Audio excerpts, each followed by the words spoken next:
వనపర్తి జిల్లా కేంద్రంలో విద్యాశాఖ సమగ్ర శిక్ష అభియాన్ ఉద్యోగులను రెగ్యులరైజ్ చేయాలని వినూత్న ప్రదర్శనతో ఎస్ఎస్ఏ ఉద్యోగస్తులు పోచమ్మకు బోనాలతో వేడుకోలు సమర్పించుకుంటున్నారు. ఈ ర్యాలీలో శిక్ష అభియాన్ ఉద్యోగులు మాట్లాడుతూ విద్యాశాఖ సమగ్ర శిక్షణందు పనిచేస్తున్న అన్ని రకాల ఒప్పంద ఉద్యోగులు వనపర్తి జిల్లా జేఏసీగా ఏర్పడి గత 12 రోజులుగా వనపర్తి కలెక్టర్ కార్యాలయం ముందు మర్రికుంట దగ్గర రిలే నిరాహార దీక్షలు కొనసాగిస్తున్నామన్నారు. విద్యాశాఖ సమగ్ర శిక్ష ఒప్పంద ఉద్యోగులను విద్యాశాఖలో విలీనం చేసి రెగ్యులర్ చేయాలని, జీవిత బీమా, ప్రమాద బీమా, హెల్త్ ఇన్సూరెన్స్ సదుపాయాలు కల్పించాలని తదితర డిమాండ్లతో ఈ దీక్షలు కొనసాగిస్తామన్నారు.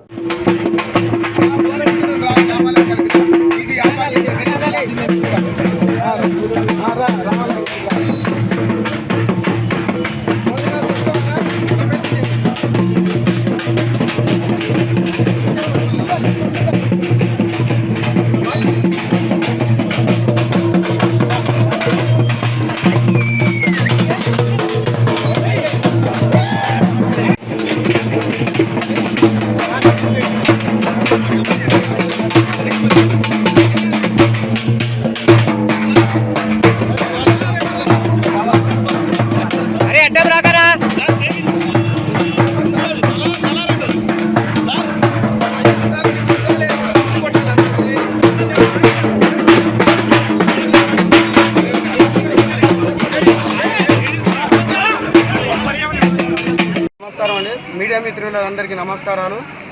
ఈరోజు మేము వనపర్తి జిల్లాకి వెళ్ళి కాంట్రాక్టు ఉద్యోగులం, ఎస్ఎస్ఏ ఉద్యోగులం అనే కాంట్రాక్టు వ్యవస్థలో పనిచేస్తున్నాం సార్. దాదాపు రాష్ట్ర వ్యాప్తంగా ఎస్ఎస్ఏ ఉద్యోగులు దాదాపు 22,000 మంది ఉన్నాం సార్. మేము దాదాపు ఒక 20 సంవత్సరాలకు వెళ్ళి కొంతమంది ఉన్నారు, 12-15 సంవత్సరాలకు వెళ్ళి చేస్తున్నాం సార్. ఖాళీ జీతాలతో చేస్తున్నాం సార్. మాకు ఇప్పుడు ఉన్న ఈ కాంట్రాక్టు వ్యవస్థలో ఉన్నాం కానీ ఫుల్ వర్క్ చేస్తున్నాం సార్. మేము దానికి సంబంధించి మాకు ఫుల్ వర్క్ చేస్తున్నాం కాబట్టి మాకు రెగ్యులరైజ్ చేయాలి సార్ గవర్నమెంట్. ఈ కేసీఆర్ గారికి మేము ప్రత్యేకంగా ఎస్ఎస్ఏ కాంట్రాక్ట్ ఉద్యోగులకు వెళ్ళి సమాచారం ఇవ్వడం ఏంటంటే మాకు గవర్నమెంట్ ఉద్యోగం కావాలి, ఈ కాంట్రాక్ట్ పద్ధతి రద్దు కావాలి సార్. మీరే చెప్పారు కదా ఈ యొక్క కాంట్రాక్ట్ పద్ధతి ఉండదని సార్. మీరే చేశారు కదా ఉద్యమాల ద్వారా తెలంగాణ ఎట్లయితే తెచ్చారో మేము కూడా ఈ ఉద్యమాల ద్వారా మేము కూడా మా యొక్క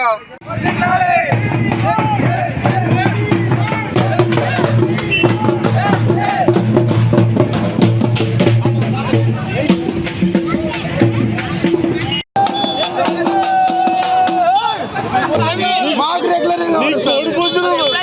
మాకు యాభై కోసం మాకు రెగ్యులర్ కావాలి రెగ్యులర్ చేసే వరకు స్వామి అన్ని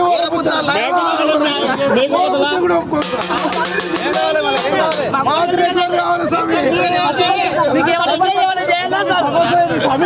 మా సమస్య మా సమగ్ర శిక్ష కాంట్రాక్ట్ ఉద్యోగులందరినీ రెగ్యులర్ చేయాలి. ఎన్ని చేసింది మీరు? మేము 12 ఏళ్ల నుంచి 15 ఏళ్ల నుంచి 20 ఏళ్ల నుంచి చేస్తున్నాం. మీరు ఇప్పటికి కూడా 20,000 ఉద్యోగులు ఎలక్షన్